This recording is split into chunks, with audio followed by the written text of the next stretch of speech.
Right, mate, we are live. Andy Grant, how you doing, mate? I'm good, mate. Nice one for having me. No, thanks for coming on, mate. I really appreciate it. So for anyone who's watching this on YouTube, you'll recognise Andy if you know me and you know Tattoo Fixers.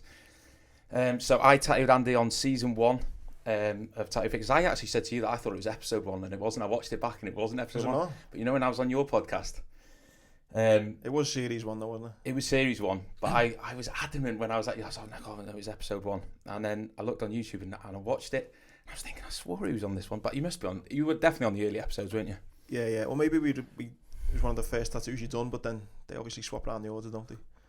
Yeah. You were definitely early on. I remember when we first did it, you were definitely one of the early ones on it.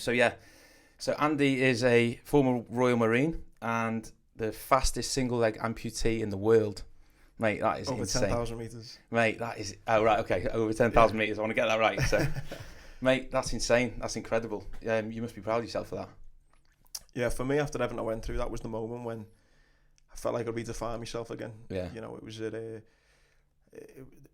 didn't want to be defined by, this lad who being blown up in Afghanistan. And even locally, friends and you're walking down the street, I didn't want to ever be known as, there's that lad Andy, he was in the Marines, he got blown up. Yeah. Because it was just a bad day at the office. As extreme as it was, it was just it was an accident. Yeah. So for me, when I broke that record, it was a kind of like a fuck you, don't ever look at me as being this injured Marine again. I'm now the fastest amputee in the world, and if you want to feel sorry for me, let's go for a run first, and then we can see if you feel sorry for me then. Yeah. And so that for me was the moment. It was like, it wasn't even the world record. It wasn't I wasn't thinking I'm the fastest amputee in the world. Yeah. It was more, I feel like I'm me again. I'm that 17-year-old who joined the Marines. I've got that kind of fight back. Yeah, you're just trying to prove to yourself. Yeah, massively. It was all to myself. Yeah. Well, I was on holiday last week in Tenerife and I took your book with me. So, mate, I started reading that and it's amazing. And to be fair, we were sat by the side of the pool, and I was reading it. And after the first chapter, I was just like, put the book down. I was like, man, that was heavy. And Monica was like, what's wrong with you? And I was like, I just didn't even know Andy had been through some of this stuff. Like, fucking hell, mate. It's so detailed as well. Like, it's like, I feel like from the first moment you start reading that book, I feel like I was there with you in it. Like, it's so detailed, the book. You can visualise everything that you were seeing and stuff, and the way you describe your mum. I imagined your mum straight away. You could see her face and stuff. So it's an incredible book. Yeah, I mean, that's all down to Phil. Phil Reed, who was the ghostwriter. Yeah. We just struck up a friendship straight away, and I think that made it easier. Yeah. The fact that I could trust him straight away. Yeah. And how it came about, the book was, I never ever wanted to write a book just about being blown up. Yeah. Because I've got loads of friends who've all been injured and all stories worthy of a book. But again, I didn't want to write a book on being blown up because that was easy. Yeah. I wanted to wait until I've done something to, again, redefine myself. And after I'd done that 10k record, Phil approached me and said, look, you've done this, would you ever thought about writing a book? And I said, yeah, I've always wanted to do one, but probably now is a good time. And so we worked together, and it was I never ever thought I needed to speak to someone, like a psychologist or anything like that. But looking back, I probably should have, and speaking to him and working on the book was like... So you never spoke to anyone after all the stuff you'd been through? I mean, you get this, you kind of... there's what would you call it, like a mental health nurse that you speak to. But I was always all right. I never had any flashbacks or nightmares or any signs of PTSD or nothing. And touch wood, I've never had that since. So I didn't really need to speak to anyone in that sense. It wasn't so much that they didn't bother helping me. It's just that I didn't need the help. You just didn't need it, but then looking back now, not so much I needed the help. I just would have liked to have got more off my chest. Yeah. So by working with Phil, we'd just go for a beer after work. Yeah. And he'd put a dictaphone in front of us, a little bit like a podcast, really. And he'd just be like, right, mate, let's start with growing up. What was that like? Yeah. And I'd just talk for an hour or two about growing up in Bootle with my mum and my dad, and then we'd get to a point, and then that would be it. And then we'd go away, transcribe it all, send me an email with the chapter. Then I'd say, right, mate, no, that happened when it was summertime, not winter, or this. His name was John and not Paul, and changes little things. Yeah. And then he'd make those changes and say, what do you think now? I'd read it and go, fucking hell, yeah, that's good. And it was just a series of that, and it was a great process to go through. And I think because me and Phil are similar ages, we're both season ticket holders, both just very similar people. He was able to capture my voice, and I think that's why he's but also I think the trust that we kind of had between each other, because I felt like I was really able to open up. There was a lot of things in the book that beforehand I was thinking, should I really talk about this, and should I open up as much as I want to? I was going to say that, like, it must be like, you know, when you're writing a book and you I think obviously you're opening up for the first time about things that you probably haven't spoken about really, and you know that book is your story to the world, and a lot of people that you maybe wouldn't have let in are going to read it. Totally. So it's quite nerve-wracking, quite a big move, isn't it? Yeah, I've got friends who obviously know me all my life. Yeah. And knew I got blown up, but were like, fucking hell, I didn't know that happened. And, oh, really? You know, yeah. So it was a big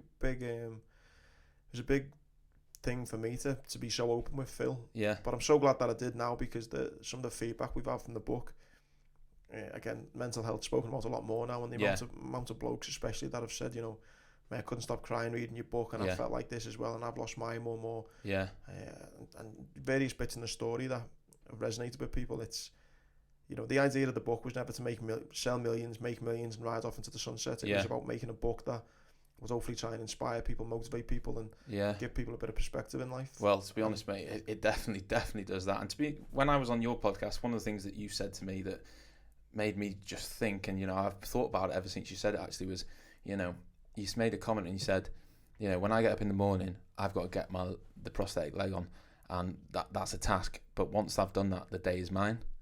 And you know what, mate? You know, when you wake up in the morning, sometimes you think, oh, I can't be arsed today. Since then, since you said that to me, when I have thought, like, oh, I can't be arsed today, sometimes I just thought, your face just pops into my head. I think, just get up. Yeah. But mate, listen, I mean, everyone has days like that, and that's the thing, course, you know. Of course. And it's a kind of always talk back in my motivational talks. I say, you know, you don't need to get blown up in Afghanistan to realize life can be shit. You know, life is hard. So whether it's putting a leg on, or whether it's dealing with a crying baby, or you've got money problems, or relationship problem, whatever it may be, sometimes waking up is you think, oh fuck, you know, I've got to face another day. But once you kind of get up and you do those first little tasks, whatever it may be, whether it's putting a leg on, or whether it's making your bed or brushing your teeth, then, you know, you got to attack the day, and I try and live my life now. Yeah, that's great, mate. So let's go back to the beginning of the book, because you started off and as a kid, and when I was reading it, you know, it's the stuff you said about, like, you know, playing outside and playing with your pals in the streets and stuff like that, and I just, you know, it takes me back to memories of me doing that myself with my friends and stuff in the street. And then you ended up having trials for Liverpool, which I didn't know that at all. Yeah. Which is quite, obviously you didn't mention that at all when I was at your podcast. So how did that come about? Yeah, it wasn't a bad footballer, to be fair. Yeah. I was all right. And then I was playing for my Sunday league team. I think we'd won the league. I got player of the year, and then we had trials at the academy. But I had a trial there, and I had two. First one went really well. Yeah. Went back, and then they put us against another team. Yeah. And, like, just got absolutely, like, put to bed. It was, really? Yeah, the standard was just so much better. So was it? I would never have ever. I think if I'd stuck with it, if I'm being completely honest, I think if I'd stuck with it, I might have made maybe semi-pro or national league or something. If I'd really, but you get to an age 15, 16, and the girls start coming onto the scene, and it's dedication, isn't it? Yeah, and, you know, as much as they're paid ridiculous amounts of money, and you're kind of jealous of the lifestyle, if you like. Yeah. I always think they've never had the childhood that we've all had because of that dedication. So there's got to be a, you know, there's got to be a kind of, although we'd all wish we've got the lifestyle now, they've give up so much, they've sacrificed so much, and, you know, the kind of, when you're drinking on the streets when you're a kid and stuff, and you're going after girls and stuff, and they weren't doing none of that. No, and do you know what, I was thinking this before, like, you know, a lot of people, they slate footballers and stuff, obviously, because they earn so much money and stuff, but it's exactly what you said, you know, at the age of 14, 15, and they pick kids up quite young, don't they, in these football academies? Like, like, yeah, you're looking at me thinking, how do you know if they're going to make it 8 or 9 years old? But obviously they've seen something that, you know, that's why they do their job. But like I said, the dedication they've got to stick through that, and maybe it comes from parents, you know, as well, being like, no, don't go out, stick with it.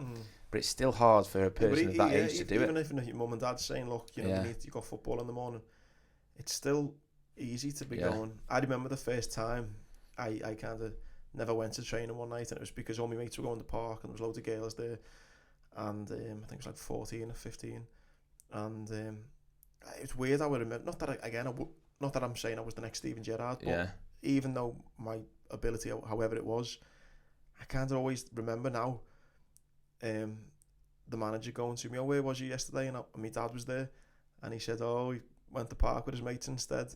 And then the manager was like, don't let that start, mate. And he was like, your dad was a good footballer and he stopped playing, don't let kind of go down the same route. And I remember feeling really embarrassed, but I just never had the dedication. My mates were playing there, and again, just girls, you start fancying girls and stuff, and that was it. Just got kind of sidetracked. Yeah, that's unfortunate. It, so then, again, back in the book, then after that, you were saying that obviously you went through that stage where your mum passed away, and you were what, 12? 12, yeah. Just 12. I mean, that must have been horrific to go through and stuff. And like I said, this is the part of the book where I put the book down after I read the chapter, and I was like, and Monica was like, "What's wrong with you?"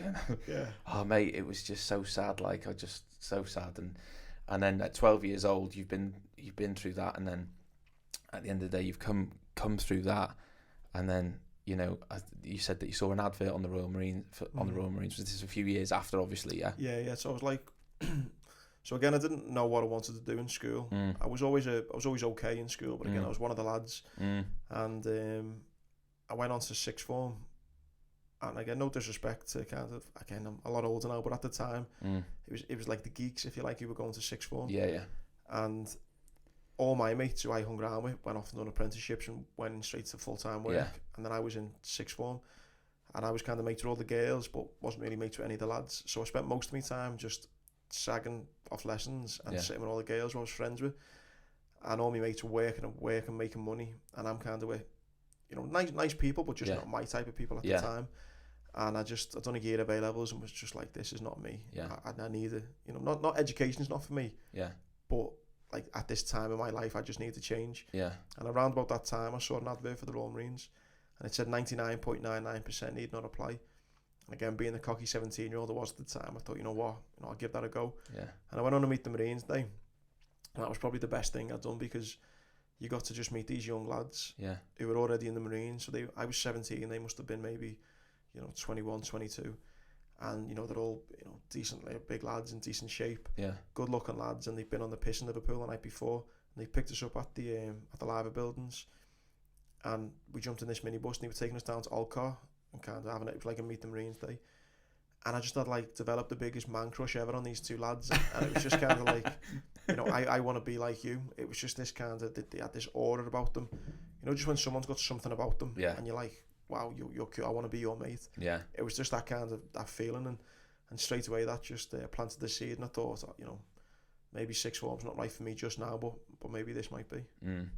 Mate, like, when you said it and you talked about the advert and what happened, and I mean, like, if I'd have seen an advert like that, it just shows the difference. But like, you must have something about you to just be into that, because if I'd have seen that, that's the last thing I'd have wanted to do. I wouldn't. It was the last thing on my mind. But something in you is a Royal Marine, obviously, to want to do it in the first place, isn't it? You know what, I think it comes... Do you think it's just in you to do that? Do you think you're born with it, or do you think it's something that's developed through experiences? I love talking about that kind of is it nature or nurture, that kind of subject. And I think obviously your genes, if you got mum and dad are competitive and stuff like that. But for me personally, I think losing my mum has had the I was going to say, do you think it's something you've been through that's as horrific as that? Like, it's made you go, right, this one. I think it's given me a stubbornness to be like, you know what, I want to do this now. Or it was almost, if looking back now, it's probably kind of, I went through losing my mum, and I was thinking, look, if I can get through that, I can take on anything. Because that was so traumatic for me, and it was so hard. At such a young age as well. Yeah. And I was a real mummy's boy, do you know what I mean? I was like such a mummy's boy. Yeah. And to lose my mum, like, my dad's obviously my best mate now, but I can't really remember my dad much between like the ages of like 0 and 12, because he was obviously working all the time. Yeah. My mum was a full-time mum. Yeah. Obviously my dad stepped up to the plate after my mum's passed away, but of course, yeah. My mum was just, like my mum. Just there, yeah. That's all, isn't it? So I think losing her gave me this stubbornness to think I can do anything now. Yeah. Anything I set my mind to, I can get over it. Like, I can do it. So when the Marines is as much of a challenge as it was, that statement, 99.99% need not apply, I thought, like, this is bollocks, because I know I've been through far worse. Yeah. So I can do that. Yeah, nothing can be worse than that. Yeah. And do you know what, mate? That's so inspirational for people listening, people to watch and hear, because, you've also got the flip side where people would just shell up and not do anything, because obviously they're going through such a horrific time, and you've done the complete opposite, where you thought, right, I'm going to use the pain to motivate myself and do something. And mate, wow, what a fucking story! Like, no, appreciate it. Yeah, listen, for anyone who is going through that, it's fucking shit. Like, it's fucking. Yeah, I can imagine. There's not even anything. I can't imagine.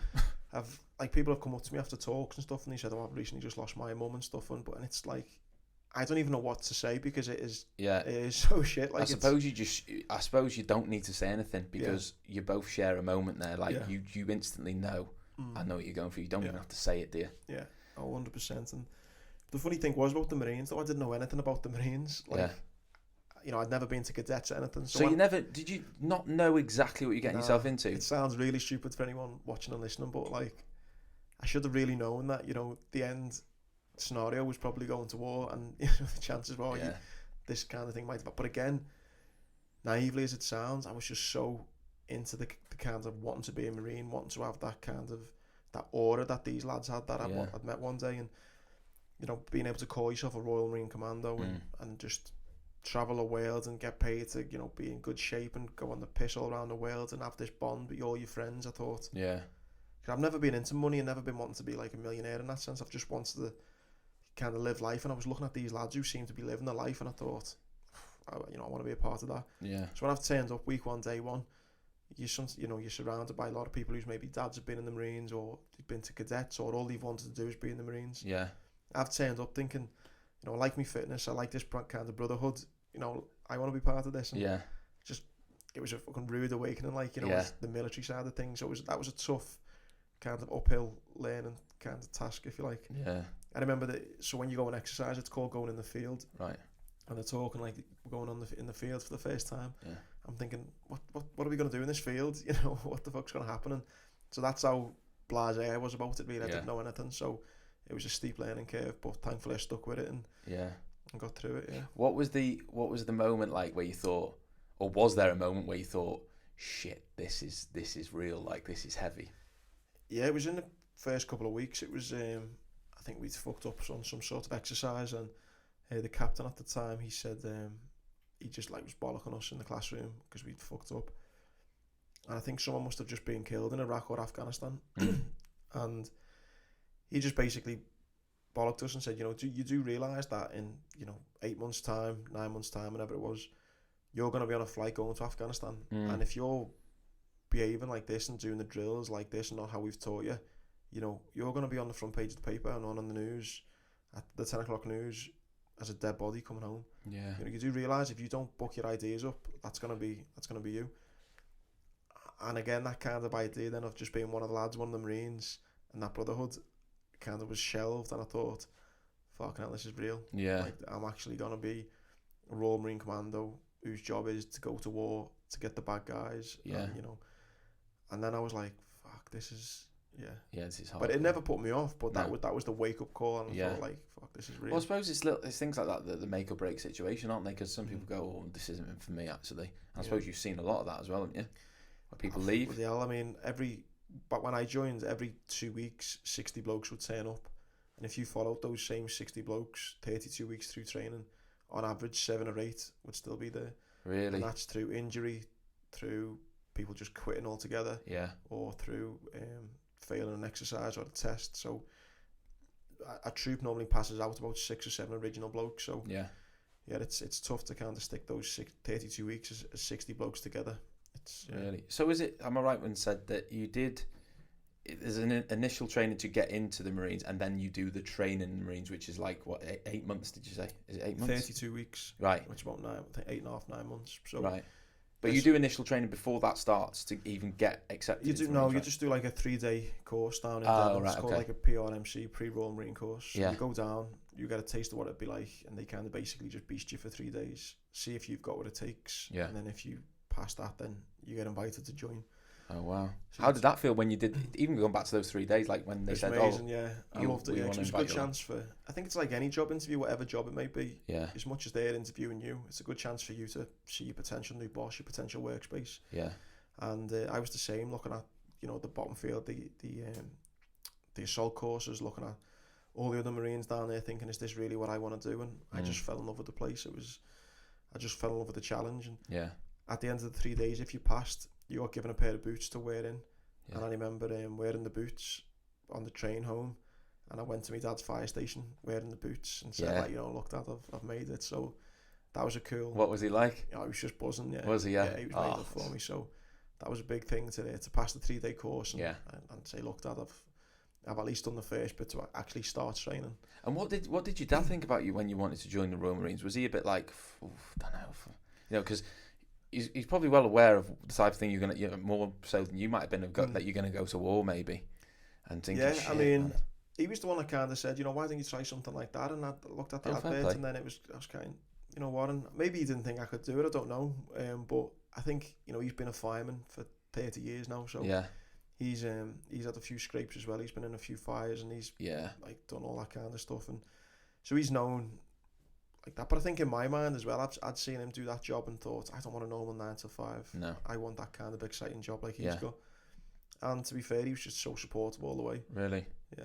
I was looking at when I was reading the book, you know, you talking about the little things I like about what you were saying in the Royal Marines and the military thing is, you know, just making your bed in the morning and making sure it's pristine and stuff like that. And I suppose people have maybe, I mean, you see it in films and stuff, but you know, who maybe don't pay, and they don't pay attention to these, and then they get a bollocking for it. And you think, and people, normal average Joe watching it will probably think it's a bit extreme, but it's what they're instilling into you, isn't it, to make you like on your concentration levels got to be perfect at all times. You got to be pristine on time. All this sort of stuff. You got to be perfect at everything, haven't you? Yeah, and it's so again, when you're just doing these tasks, if you just look at the task itself, you think this is bullshit. It's pointless. But again, there's such a bigger meaning to it. Yeah, there's something to be said. You know, mentally, if you make your bed, that you've done the first task of the day. Yeah. You know, they say if you've got a to-do list, you should always make to-do list for your day, and then you can tick them off as you go along. Yeah. Because mentally, it gives you that good feeling that you can see yourself working through your task that you're doing. So if you're making your bed, although you're just thinking I'm making a bed, it's a stupid task. Yeah. Mentally, there's something there that's going, right, okay, job 1 done. Yeah. I'm on a roll now, type thing. You know what I mean? And it just sets you up for your day. And if you can't do a simple task like make your bed when there's no one firing at you, you're indoors, it's a nice calm environment, you know, you're gonna be fucked in Afghanistan when you know, of course, you're in the heat, or whether it's in the winter when it's minus whatever. You've had no sleep, you've been getting shot at all night, and you've not bothered to, I don't know, zip your sleeping bag up. Yeah. And then it's been raining or something, and now your sleeping bag's wet. Yeah. So you know, if you can't make your bed in the nice comfortable bedroom in the UK, you've got no chance in Afghanistan. So at the time you're thinking this is pointless, but actually in the bigger scheme of things, it's very important. Oh God, it's just insane, mate. I don't, you know, hats off to you for doing it. Like it's hardcore. I think it does learn, you know, so many. I think what Marines or I think people in the military in general are really bad at is telling people about their transferable skills. Like there's so many transferable skills in the military, you know. Really? You say the discipline, the adaptability, the kind of resilience. So there are a lot of things that you do learn in the military that in civilian life for whatever job you go into. Yeah. You know, you've kind of got all the skills already. Yeah, and you know, I know that you go around and you give your motivational talks and stuff, which I'm sure I'd love to come and see one actually, which would be great. But it must do so much, like for yourself to see that what you're doing for other people as well, because I would listen to someone like you because you've experienced it and you've been and lived a life that's you've been there and done it. Do you know what I mean? And you've done stuff that's out of the ordinary, and so I would listen to you, and you've got an instant respect for someone like you. And so you must get a buzz out of the people that after your show that come up to you and see you and say that, you know, you've really helped me through this and stuff, right? Yeah, it's amazing, mate. I feel like the luckiest guy in the world. It's to know that I just feel like I'm just sharing my story. So I don't feel, I mean, obviously I've worked hard at perfecting it and delivering it in the right way to make it entertaining in that sense. But I think I'm just lucky enough that I've been through what I've been through, and if I can share my story, then great. And some of the responses, it's so bizarre. I mean, and they come in all different ways. So I've had a kid who've done a talk for in the school years later, 5-6 years on, has messaged me and said, Andy, I've just started my own business. I want to just say massive thank you because I always still remember your talk now. Wow. And it's inspired me to start my own business. To something like, you know, a CEO, I kind of did the day. He come up to me at the end and he didn't say much, but he just shook my hand and he looked at me in the eye and he just said, mate, I really needed that. and like really squeezed my hand and said thank you. And then another woman last week, she's come up to me in floods of tears and was like, that's the best thing I've ever heard. And like varying degrees of like what it means to people. Yeah. And I just think like, wow, it's because you don't know what people are going through. No, you know, exactly. When people go home, or you walk past someone in the street, or you see them on the bus, or whatever it may be, everyone's got a mask on. That's it. You know, when you go home, you close that door, people might be battling addictions, depression, having relationship breaking down, financial difficulty. Yeah. You know, you don't know what people are going through. Yeah. And if hopefully I can do a talk. Yeah. And for that 45 minutes, it maybe takes them, like watching a movie. Yeah. You know, for that 45 minutes, I can just let them forget about it. Yeah. And it gives them a good feeling after it. Or hopefully it gives them a little bit of hope, thinking, you know what, if he's been through that, I reckon I can get through what I'm going through. Yeah. And it's just the best feeling in the world, to be honest, mate. I always think to myself, you know, do I want to be doing this speaking for the rest of my life? And I've got like loads of other goals that I want to do, but actually I probably will, because I get such a kick out of it. Yeah. And I feel very lucky. I love the quote that I think it was Tupac once said, of all people, and he said I might not kind of inspire change in the world, but I'll inspire the person who does. Yeah. And I kind of like that saying, to think that, you know, I personally might not have an impact on the world and changes in the future, but if I can do a talk to a 15-year-old kid, who in 50 years when I'm long gone, he makes, you know, this change, and I've kind of can go, you know what, I was the little spark there that, you know, made him. So well, that's it, mate. That's it, isn't it? And that's the hope. To be honest, we all live in the same world, but every individual person lives in their own world, in their own head. Like you said, that you don't know what people are going through and all that sort of stuff. So you are helping so many people. You know, all these people who you're talking to. I mean, how many people would you say on average you speak to now? I mean, it must vary in different, you know, when you speak to people. But what's the largest you've spoke to? The largest I spoke to was probably 20,000. 20,000. Got to speak at St George's Hall for Remembrance Day. Wow, that was amazing. Got to speak for 5 minutes. What an honour that it must have felt. In my home city on Remembrance Day, and 20,000 people. That was amazing. But like for a corporate gig, probably the biggest I've done is 2,000. Still, 2,000 people is a hell of a lot of people, isn't it? I'd say on average, but you're probably about 300 or 400 on average. Is it, mate? 20 people is a lot of people. You know, some people couldn't even talk in front of a couple of people. I think it's scarier. Not scary, but I get more nervous. Again, that's a lie. I don't even get nervous now, but I get, what's the word? It's a bit more daunting when it's just a small group of people. So a lot of the work I do, it's just maybe like 5 or 6 managers. Yeah. And then that's a little bit, you know, just like a little round table, and there's just 5 or 6 pairs of eyes looking at you. Yeah. Which I don't enjoy that as much. I enjoy being on a stage. Yeah. And like you say, 400 people, and you can get to really share it properly with them. I enjoy that a lot more, and I think it's less nerve-wracking. Yeah. The more people there are. So obviously, I would imagine you were a bit nervous when you gave your first ever talk. Yeah. And now you're just like, I love it now. Yeah. I think it's given me that thing that I didn't realise I missed it from the Marines, but it's given me that. Obviously, when I was on a patrol in Afghanistan, you know, the shit was potentially hitting the fan any second, and you had that adrenaline thinking, fucking hell, it's going to go off. On stage, it's kind of a little bit like that, because there's points in my talk where, you know, I'm almost playing with people's emotions. You know, I want them to kind of feel sorry for me one moment, and then I want them laughing out loud the next. Yeah. And then I want them nearly crying. Yeah. And then I want them laughing again. And then I want them to feel like, now what will that be like? Then to thinking, oh my God, what's he just done? So I feel this pressure of kind of trying to play with people's emotions. Yeah. And it's a good pressure to think, right, I need to get a laugh here. Yeah. Right, I need them to really feel sorry for me. Yeah. Right, and then by the end, it's all kind of building up slowly to this kind of grand finish. Yeah. And I'm like at the end of it, and I'm like kind of like, right, what are you gonna do now with your life? So that pressure, that's the kind of nervousness when I first started. Yeah. It's definitely been replaced by this kind of excitement of, I need to make these people feel energized and that we can take on the world. Yeah, mate, it's powerful, isn't it? Yeah, talking to this many people. Yeah, it must be like, I couldn't imagine it. Like, I've not spoken in front of that many people, definitely not. But you know, especially with a story like that, that's just like they must. I can imagine people must be walking away, especially because I've read a bit of this book and the emotions it's made me feel. And then it's funny, mate. There's some funny bits in that book, like, you know, when you're telling about the sergeant in the shower. In the shower, yeah, mate. Oh, just, you know, it's making me giggle at the side of the pool and stuff when I was on holiday. But no, it's good, mate. So back to training in the Royal Marines. what was it like when you finally got your green beret? Amazing, yeah. I'd had a few setbacks in training, so that the fact that when I got the green beret and I passed me 30 miler, I remember just sitting on the coach going back to camp and just like in tears to me dad, just ringing him, just saying, Dad, I've passed it, like I've done the 30 miler, and just a feeling of relief that I'd done it, and just so proud. You know, I always think, you know, I think maybe as Brits we're maybe not as we don't kind of show our emotions as much, but like I personally just felt so proud of myself. Yeah, you know, should, mate. I think it's like I don't always hear people say that. You know, when they win something, it's like no one ever says I'm really proud of myself. No, do they? They don't. Do you they? know, if you like win Wimbledon, for example, at the weekend.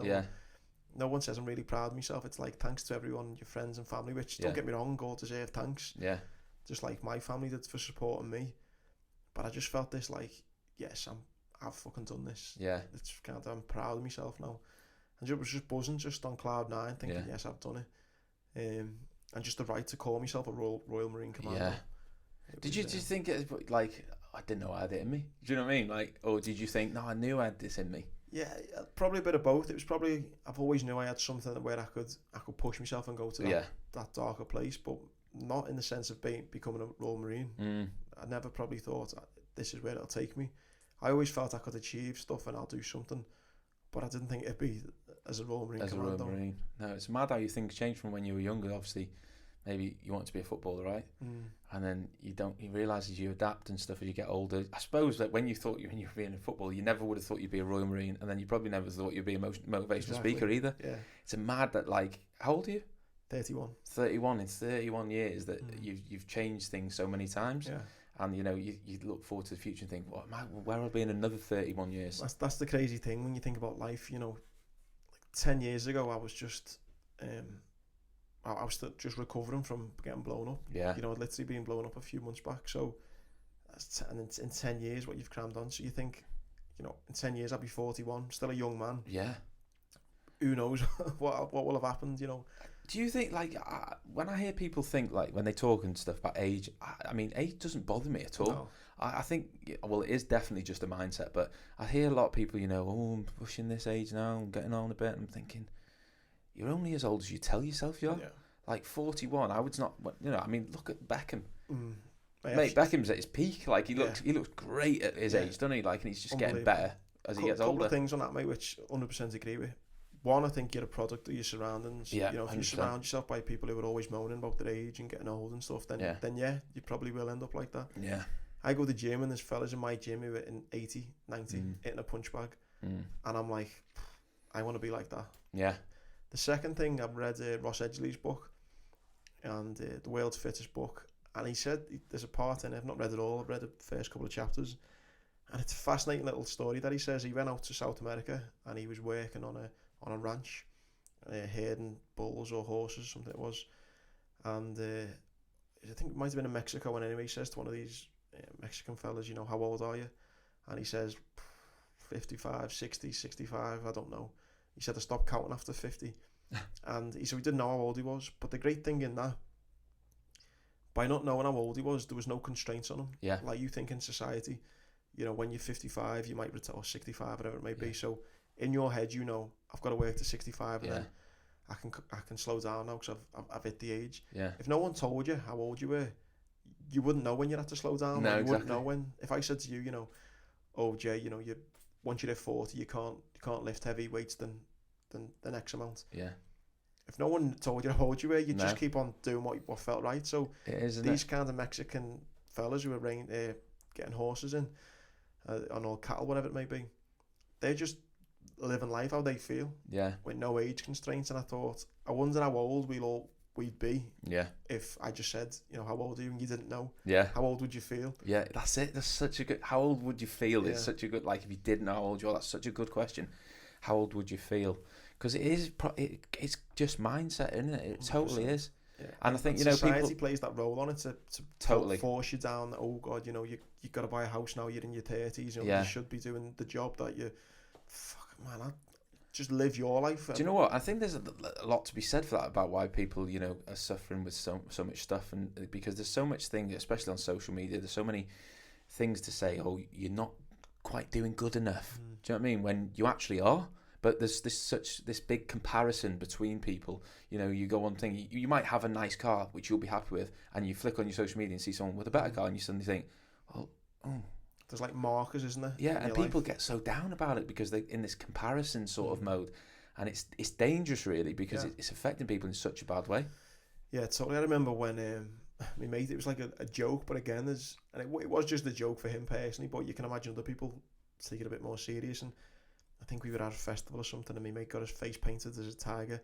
He was 30, and he shares the same birthday with Conor McGregor. Oh yeah. And he kind of put this photo up and was like, 30 years of age, I'm at a festival with my face painted like a tiger, and Conor McGregor's worth 100 million, just one.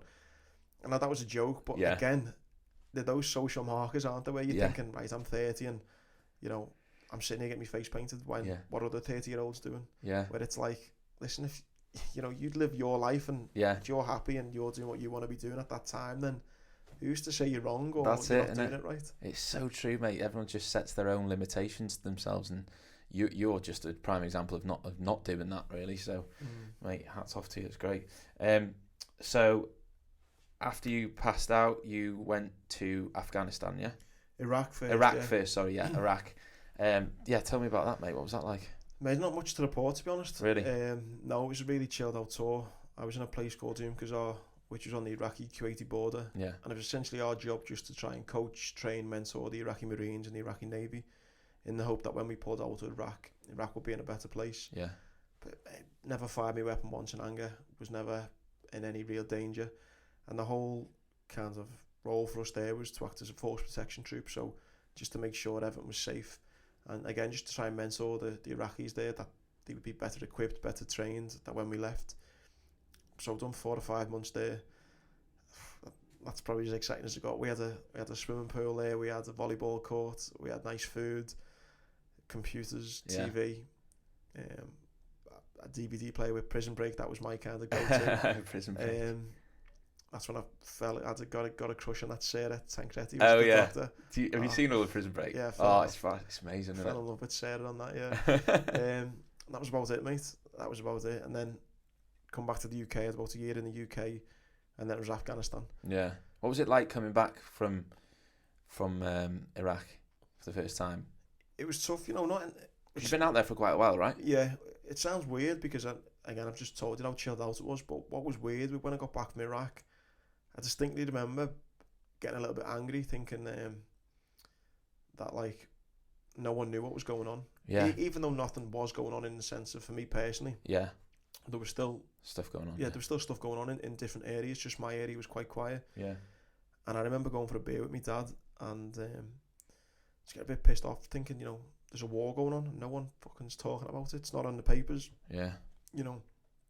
And my dad, in the nicest possible way, had to kind of have a word with me, and he said, you know, like, Andrew, he said, people have got mortgages to pay, people have got bills, people have got, you know, people have got their own stuff going on. Yeah. It's not that they don't care that you've just got back from Iraq, but people have got their own shit going on. And yeah, it was a nice way to kind of say to me, like, you know, you can't go around expecting people to go, oh, thank you for your service, Andy. And it's not that people aren't grateful for what you've done. It's just that people have got businesses to run, people have got kids to look after. And I remember getting a little bit angry and frustrated that more people weren't kind of saying, oh, what's Iraq like, and is it getting better out there? And again, that's just society. It's no one's fault. It's you know, the media doesn't put out there enough and stuff. And so I remember feeling a bit bitter when I got back from Iraq that more wasn't being said about it. Yeah. But that little pep talk from my dad, I think, helped a lot. And then again, even yourself, you then fall into the same as everyone else because life just cracks on for you. And once you've been home for a few weeks, it was Christmas, it was New Year. Yeah. And then I was back into training for the next thing. So even I became one of those people where you're just like, oh, you forget Iraq's going on at the moment. Yeah. And you know what, mate? I've got to be honest. Like I don't watch the news, and I don't watch the news specifically because most of the time is negative. So I don't want to hear it. And when you hear about things like this, you know, I've got the opportunity to speak to you. I'd rather hear it from someone who's experienced it and knows exactly what's going on, rather than listen to the news, because sometimes they don't tell the truth or they don't tell enough. You know, so I'd much prefer to hear it from yourself. Like, and then you went to Afghanistan, yeah, and that was a different ball game, was it? Yeah, I mean, naively I thought, surely it can't be that much different from Iraq, but couldn't have been more wrong. There was just no comparison whatsoever. Really? No, I mean, this is the things people don't know. Yeah. Like, I wouldn't know that. Yeah. Do you know what I mean? And people always think as well that we were in Iraq first. We actually went to Afghanistan first. Right. And then Iraq, and then Afghanistan kind of ramped up a bit more. Yeah. But yeah, there was just no comparison whatsoever. It was like the Wild West. It was literally like going back 1,000 years in time. Really? The big thing, I think, was, in Iraq, you could speak to the locals about politics, democracy, sport, education. You could get this kind of rapport with them. Yeah. The locals in Iraq gave me an Iraqi football kit, and we played 5-a-side with them, and it was really? In Afghanistan, it was like going back 1,000 years. It was like caveman times. Wow. You go into these compounds that are just mud huts that have been there for hundreds and hundreds of years, and the people just want to wake up, farm the fields, and go back to bed. That's all they want to do. So when we're rocking up and saying, don't speak to the Taliban are bad guys, we're trying to bring peace to the country, we're trying to stop global terrorism, we're trying to do... They do not give a fuck. Really? Do you know what I mean? They just want to... It's just like, they just want to... It's like rocking up to a farmer in the middle of Wales and saying, right, over in San Diego, there's a bridge being built, we need you to do this. So you'd be like, mate, fuck off, I don't care. It was literally like that. So it was difficult, and then what made it obviously even more difficult was the Taliban. It was in 2009, 108 British soldiers were killed in 1 year. Fucking hell. So that was the deadliest year when we were out there. So it was just like being in the biggest shithole in the worst time. And we knew it was bad at the time. It's only when you look back and you see just how bad it was. And I think they say on average for every one that's killed, there was 7 or 8 that was seriously injured. So that's nearly 900 soldiers seriously injured in 1 year alone. Mate, when we're insane. Out there. So it was it was mental. It was it was just fucking crazy. I mean, you're only I know you're a Royal Marine, but you're only human as well.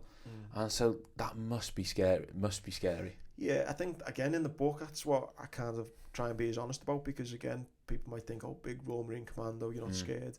Mate, I was shit myself before we went out there. Yeah. We got told what base we were going to, and I was in one called FOB Incoming, and it was renowned. It was called FOB Incoming because there were so many incoming rockets and mortars. Right. Like they nicknamed it FOB Incoming, and it was the worst. It was just renowned. It was the worst place to go.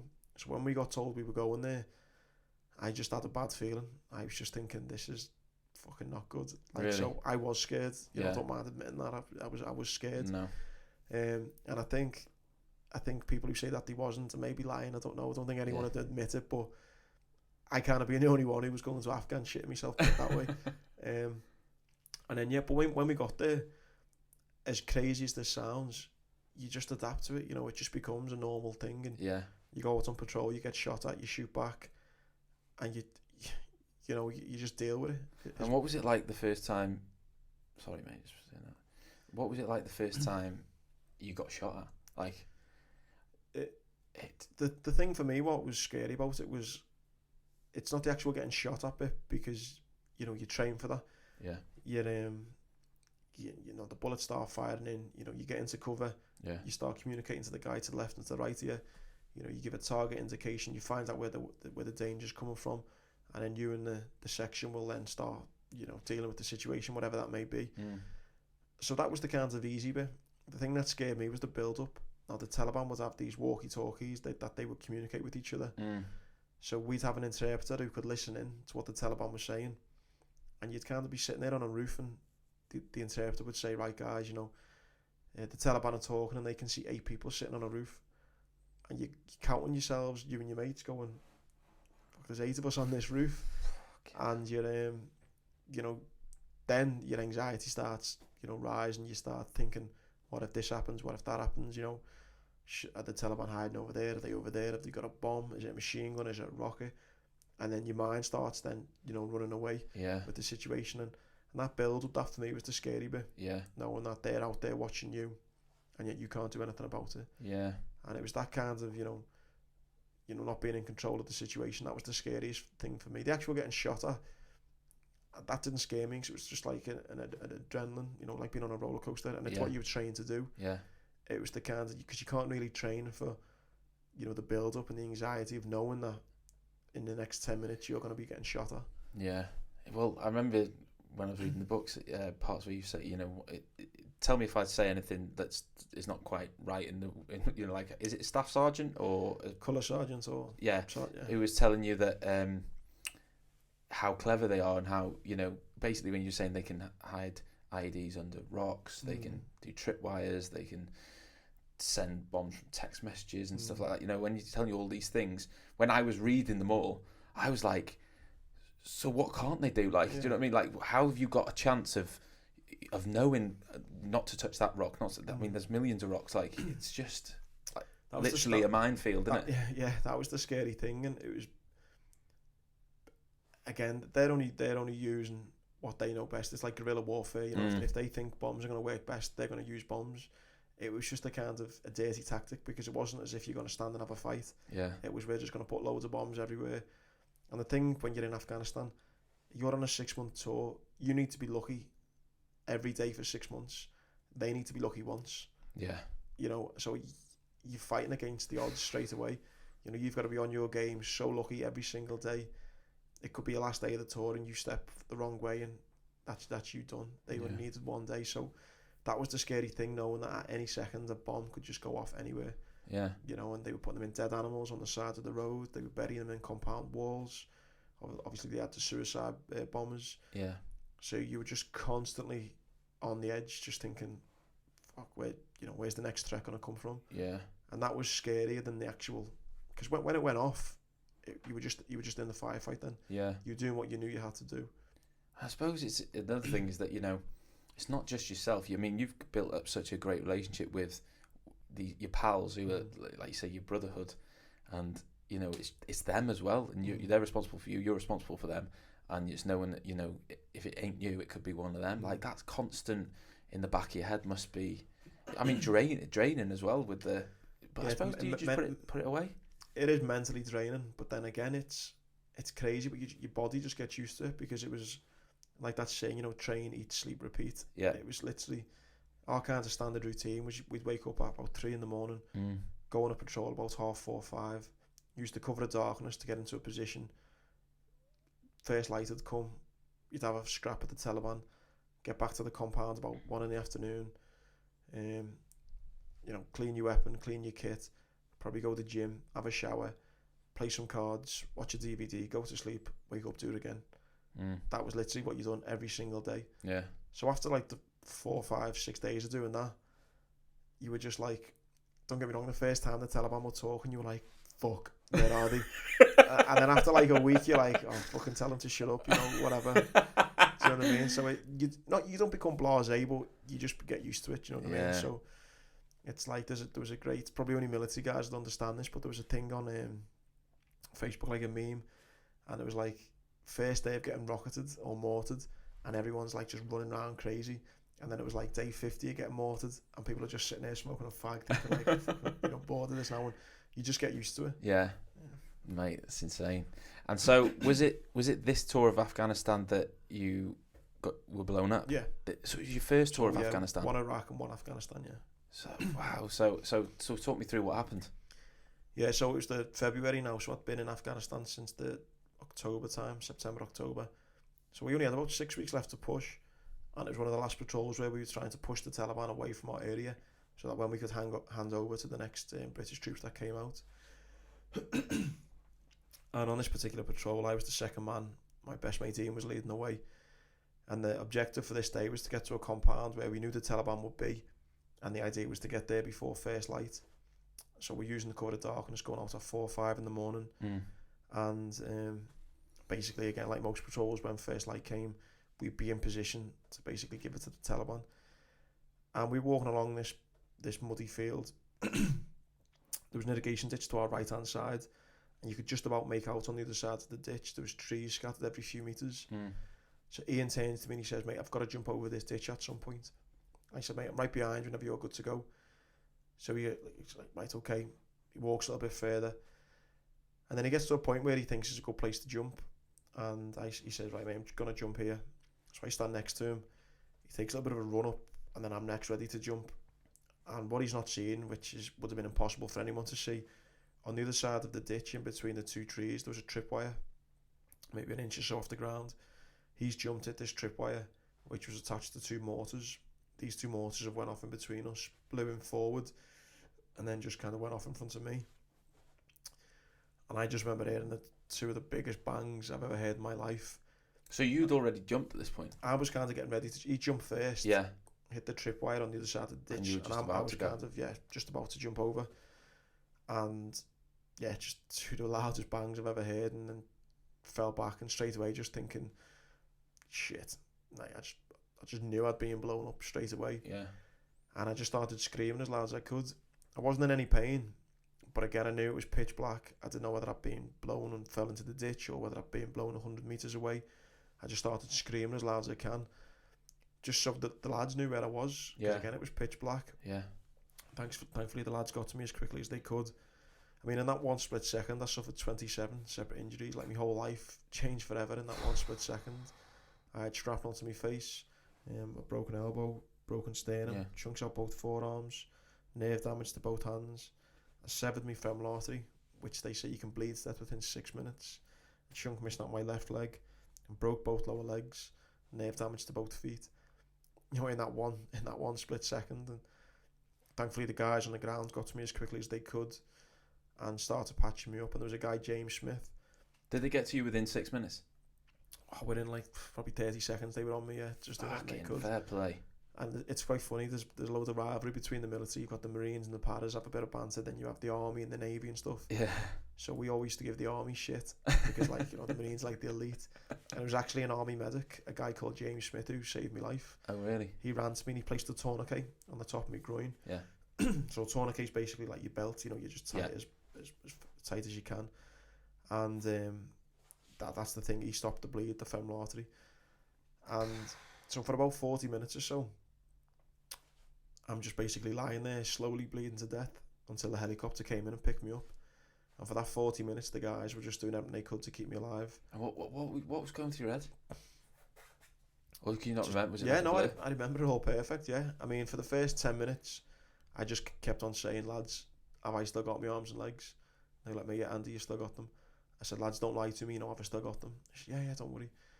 I was like, lads, please just tell me the truth, because I couldn't feel anything. I was just kind of starfished. Yeah. I had all dirt and gravel in my eyes and all mud. So I was basically just lying there like this. Yeah. And I couldn't feel anything. Although I hadn't broken any bones and stuff, because I had at least shrapnel and chunks missing out of every limb. I just could not move. I just couldn't move at all. So I just kept on saying, lads, have I still got my arms and legs? Yeah, Andy, don't worry, mate. We're doing everything we can. You're all sorted, don't worry. And so that was the first 10 minutes. Then after the first 10, that's when the pain kicked in. And I just knew something was wrong. I knew something was wrong with my right leg.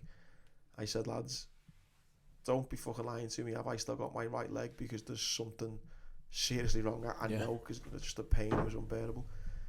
And they said, mate, you've got a little bit of a gash in your leg. We're sorting it, don't worry. And then I heard one of them say, mate, we need to tighten that tourniquet. Now, I knew through my training, you'd only normally put a tourniquet on if the limb's being lost.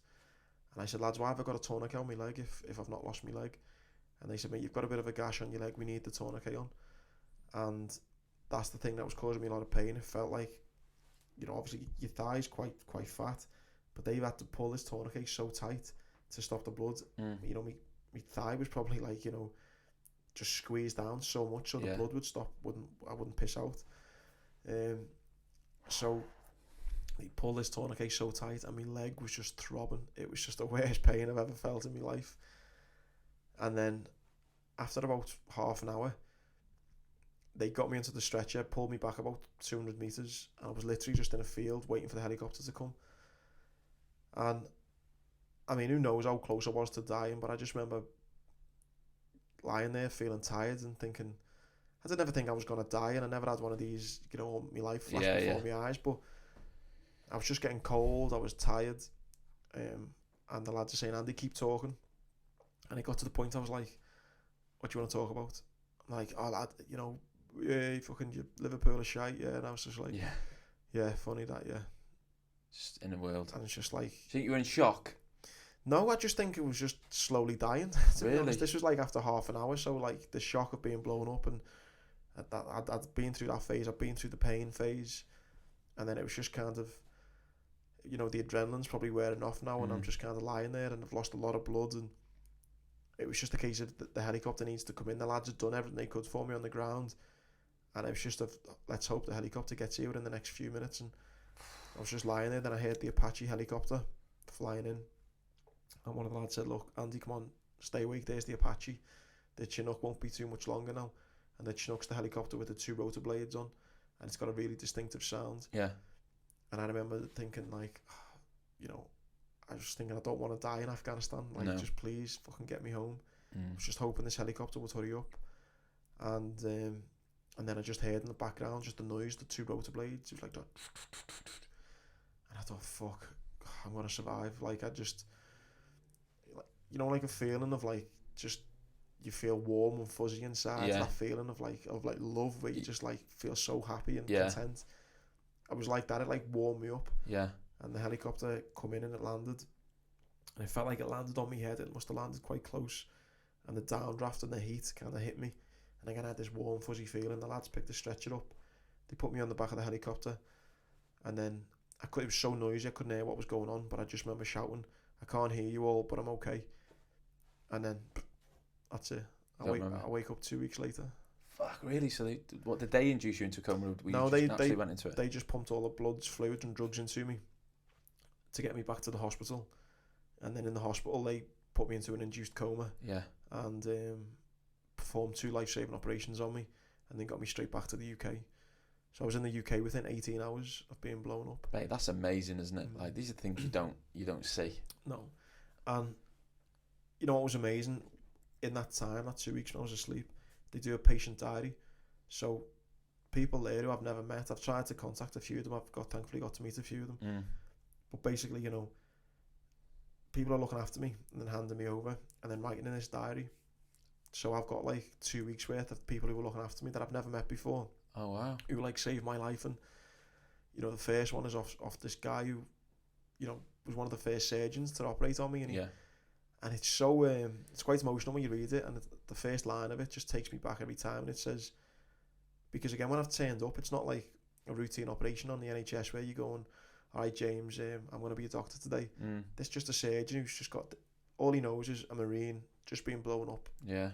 He's fucked, basically. Yeah. I've came in, and the first, what he's wrote in the book, it says, "Hello." So Royal Marines get nicknamed Royal, and it just says, "All right, Royal, you're going to need a lot of commando spirit to get through this one. I've done everything I can. I'm now passed you on to so-and-so who's going to be taking you back to..." And you think, this guy is just... He says in it, like, "I don't even know your Christian name yet, but you're going to need a lot of commando." Something along the lines of that. And you're like, this guy's just saved me. He doesn't even know me. He doesn't know my name, doesn't know anything about me. And he's not only saved my life, but he's wrote me a little message and said, you know...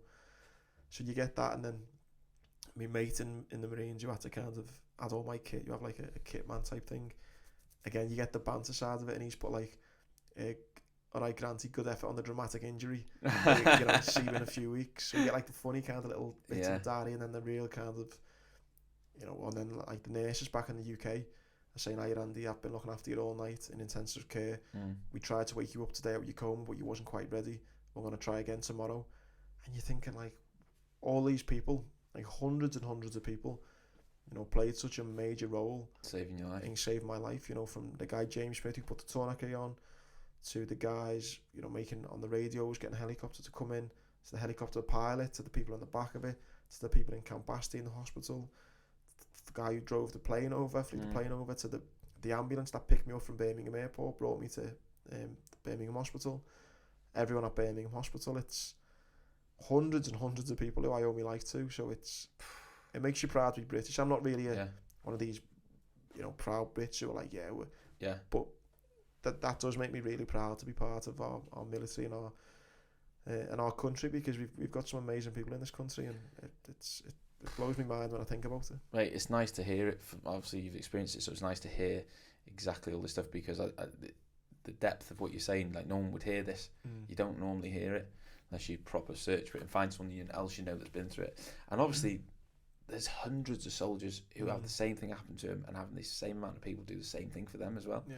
It's crazy how busy... I had someone, which was really nice, someone read the book and she got in touch with me and she said that she hadn't actually looked after me, but she was round like the similar time, and she said it was really nice for her to read the book because, like what you just said, then you don't get to hear about them all, and there are hundreds. Yeah. And she said it was great for her to read the book, but because she got closure to know that the job that she was doing, which is sometimes, you know, it's a kind of a thankless job, you know, because it's difficult to go and find everyone in that book and say, you know, you don't know me, but you looked after me and stuff. I'm sure some people have done, but I think for her reading the book and seeing how I've managed to get on with my life and made a, you know, a good life for myself, I think it was closure for her to realise that the trauma that, because it must have been hard work in there as well, very traumatic seeing these young lads every week coming in.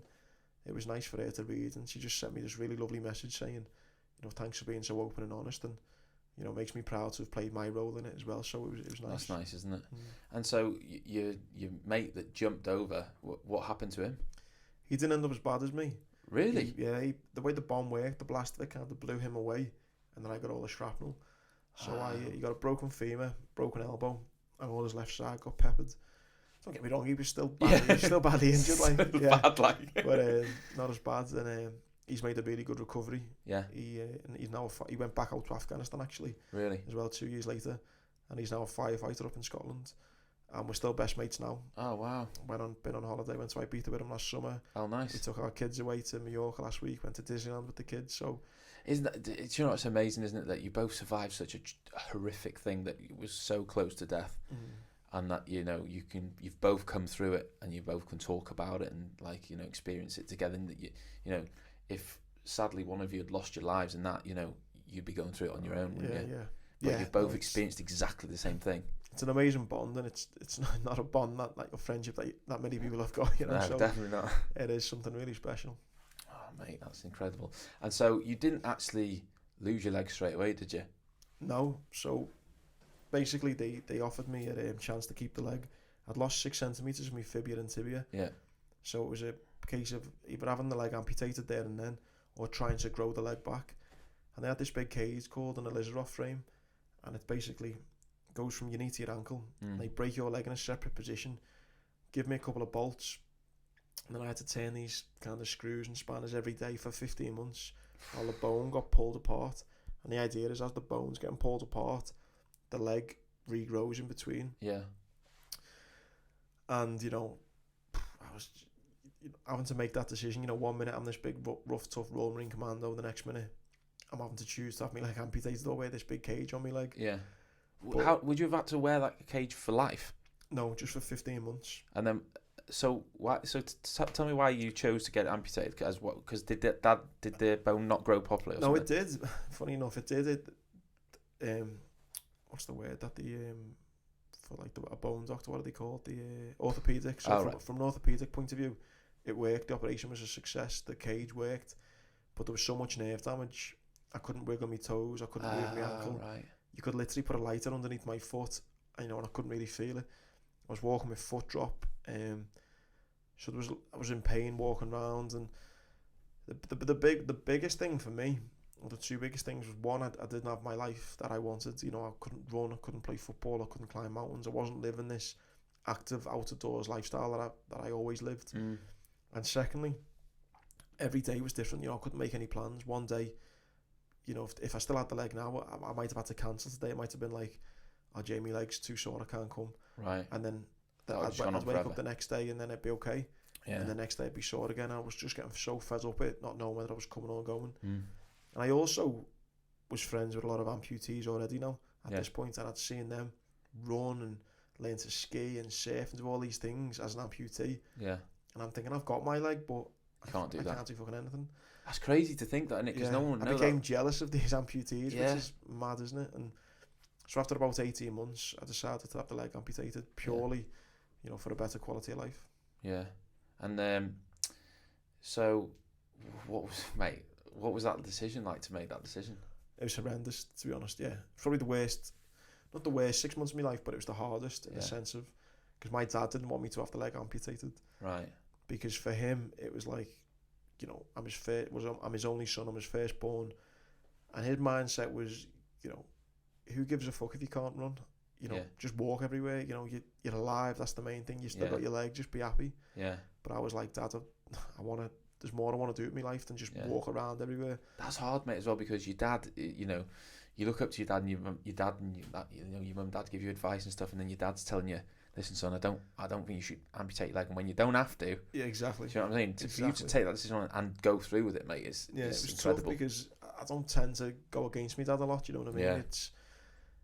And he is like my best mate. He's someone I go to for advice for a load of things, and then to suddenly have to say to him, actually, I appreciate what you're saying, but I need to do this. Mm-hmm.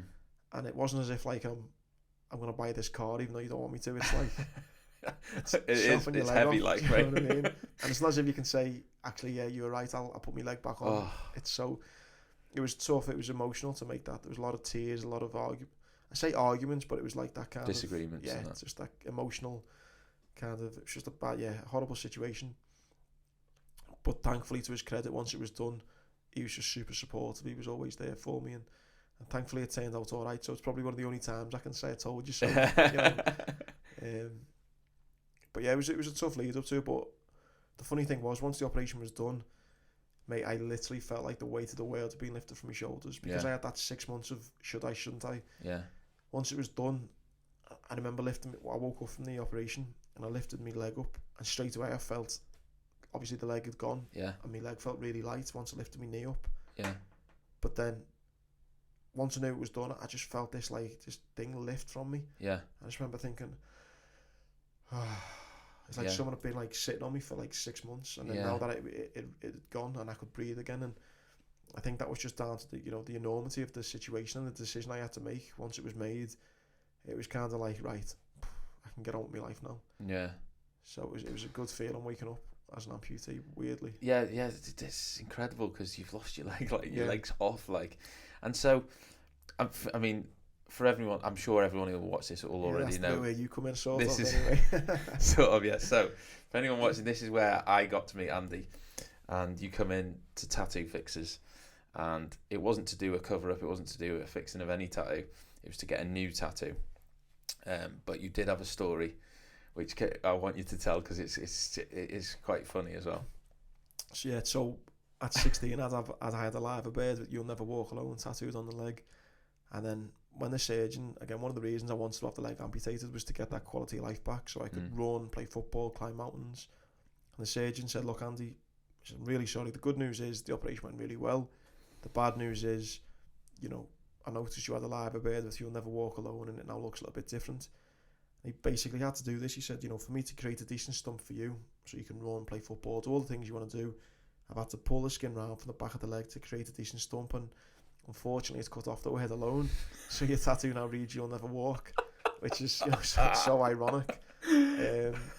But yeah, it's just you couldn't even make that up, could you? No. You can't even make that up. So it made for a funny story. And then obviously years later when we finally met, the show was like, do you want us to change it? I was like, fuck, that's a funny story, man. It brings a lot of laughter to people. So, but yeah, it's a genuine, true story that that's how the tattoo ends up working out. But thankfully, the main thing was that it did go well. The operation went really well, and I left hospital after 5 days with a box of paracetamol on my way.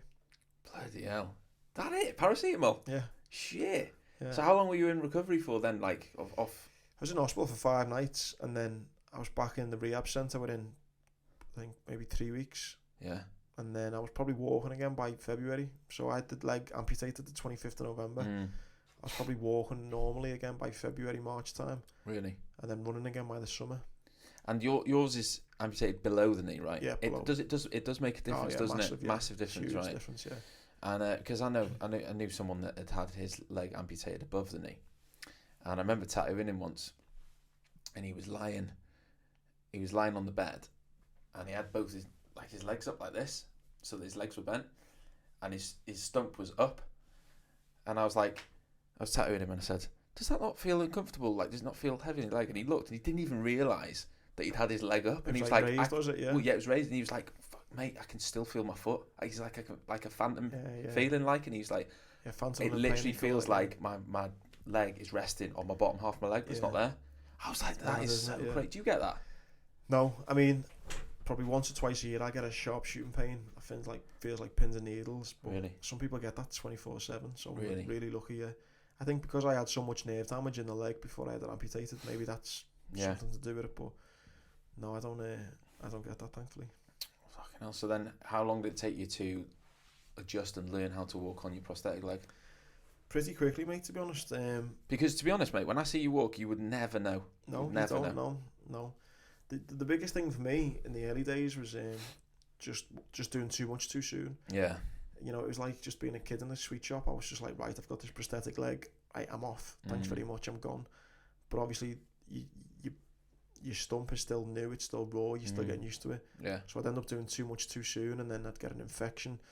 But again, being stupid and stubborn, I think it'll go away. It'll be fine, and then it'll get worse, and then I'd have to have a few months off the leg, and then once I got kind of to terms with knowing how much to push myself, and then when to pull back, it was fine. It was probably within a year, 18 months, I was properly brand new again, I'd say. That's incredible. But I mean, walking again after like a few months and running after say 6, but to be at the point where I'm like, I'm not getting any issues no more, and I feel good, probably 18 months, 2 years, yeah. That's incredible, mate. Absolutely incredible. And so then it was just a case of pushing yourself even further every time, more and more as the time goes on, isn't it? Like, so then you say you did the marathon. Yeah. I mean, marathon. Yeah. So again, he's talking about life. Like, so all that kind of thing was from obviously joining the Marines to like 2010 when I had the leg amputated, then to 2010, and obviously 2019 now. Yeah. So the last kind of 8 years have been a bit like Jekyll and Hyde, to be honest. And I only used to speak about one side, and that was all the positive stuff. Like you say, the marathon, the adventures, the mountains, the learning to ski, learning to surf, which is all great. But the thing that I kind of hid for a long time, which I opened up in the book about, was some of the down kind of side as well. So the last 8 years have been mixed, really, up and down. Yeah. Again, pushing myself now that I'm physically able again. Yeah. To do all these amazing things. But then on the downside, like, I lost my identity for a while. Leaving the Marines was tough for me in the sense of I just lost my identity, my purpose. I didn't think I was bringing value to anything. Yeah. So I lost a lot of that. Relationships broke down around me. Yeah. I developed a nasty gambling habit. Started drinking too much. Wow. Yeah, just spiraled out of control a little bit. And again, it wasn't nothing to do with post-traumatic stress or things that I'd seen. It was more just down to being this Royal Marine Commando in this big boys club. You're around with your mates all the time. You've got this purpose to now get medically discharged. And I always say, I think I write it in the book, and it's something like, whether I woke up at 6 in the morning and ran a marathon, or whether I stayed in bed till 3 in the afternoon and fucking wanked myself silly all morning, nothing actually changed in my life, though. Do you know what I mean? Nothing actually changed. And it's funny, you hear people say, oh, I'd love to be, retired or whatever, and you think you wouldn't. Nah. You wouldn't, because it's tough, like, not having a purpose, and you think, oh, I'd love to just lie in bed, or you wouldn't believe me. So I had a tough time kind of going through that. But then, thankfully, because I was able-bodied again, the thing that got me out of those dark times was, running again. I got myself a dog. The dog got me out and about. Yeah. And then I started running, started setting myself goals, I started getting faster. I took part in Prince Harry's and Victor's games. Wow. I got the opportunity to climb some of the world's highest mountains around the world, and thankfully being physically active helped with my mental health as well. Yeah. The kind of addictions I was going through, and the drinking too much, and the feeling I'd lost my purpose. Being so active and sporty and having a healthy lifestyle started to kind of bury those other things I was going through, thankfully. Yeah, mate, it's such an inspiring story, because I think that there's a lot of people that go through some stuff, isn't there, and they don't know how to get themselves out of it. And hearing about stuff like this, where you're saying little things like, you got yourself a dog, started running again. I think that people underestimate how big these things are to your mental health, really. Mate, we're at a stage now, I think, in life, mate, and it's so frustrating, is that people think now to have a to have a healthy mindset and to be positive, you can forget about your physical health. You can't, they both go hand in hand. Yeah.